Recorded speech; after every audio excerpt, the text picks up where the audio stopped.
on the what? That's all right. I was just criticising my colleague for only taking one call. Oh, all right. Okay. Yes. Well, I was beginning to speak on the clause 1, 2 and 3 on the bill, part whatever it is, but clause 1, 2 and 3, the title, Commencement and Principal Act.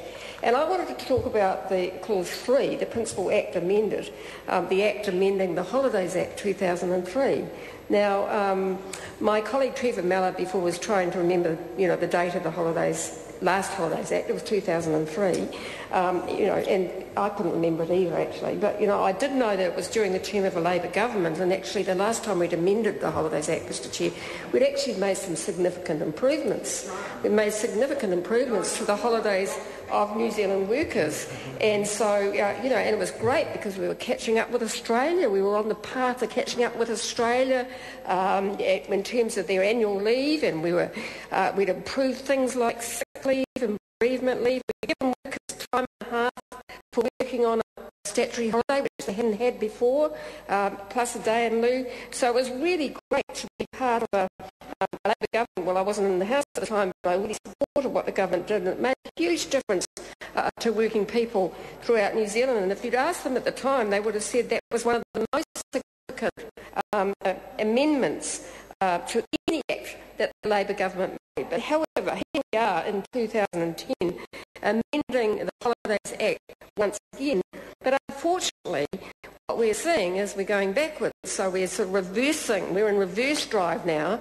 We're going back and undoing all of the good work that Labor did, just picking it bit by bit by bit. And I think there'll be more as time goes on. And I do think it's a real missed opportunity, Mr Chair, because while we're doing this in this House tonight, of course our friends and fellow workers and fellow employers in Australia have been talking about holidays once again. They've been talking about what happens. They've been talking about what happens next year. Great opportunity for this government to do something right for a change, because next year we have the unique situation where Easter Monday and Anzac Day fall on the same day. So New Zealand workers are going to miss out. That's right. Just after this starts, just after the commencement date, Mr Chair, an opportunity in Australia. Well, that's true, and in Australia, the Minister said Anzac Day should be there. Well, we agree with that. That doesn't mean that workers shouldn't get another holiday. They shouldn't get another day off to compensate for the fact that they're going to miss out on one public holiday next year. That's true. And what they've done in Australia, every state in Australia has brought in a provision giving workers an extra day off on pay to compensate next year. They've done that. While meantime, we're making it harder for workers to have proper days to actually recognise the public holidays that they currently entitled to. We're going backwards. So I do think it was a huge missed opportunity, along with other things that we could have done. Now, if the government really had to go down the path of doing things that they've done, for example, requiring a medical certificate after one day, one of the amendments that they could have made was to actually make sure that the reimbursement was for actual costs.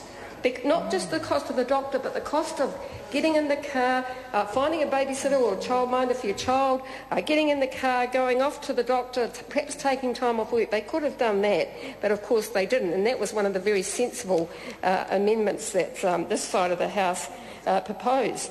And we also, the other amendment that could have been made, which would have made it much fairer, this bill much fairer, was the whole provision around transferring public holidays. The idea that people can transfer their holidays to a day that has more cultural meaning to them. We don't really have a problem with that. But the problem and concern that we have on this side of the House is it could be used to avoid paying time and a half on the actual day. We proposed this bill could have been amended, Mr Chair, to make it much stronger, so that could not happen. That could not happen if the worker was required to work on the official public holiday, the recognised public holiday, they got paid time and a half. Another missed opportunity in the amendments and amending this bill, Mr Chair, was to make sure that if workers are going to be cash up the leave, it wasn't a substitute for a pay increase.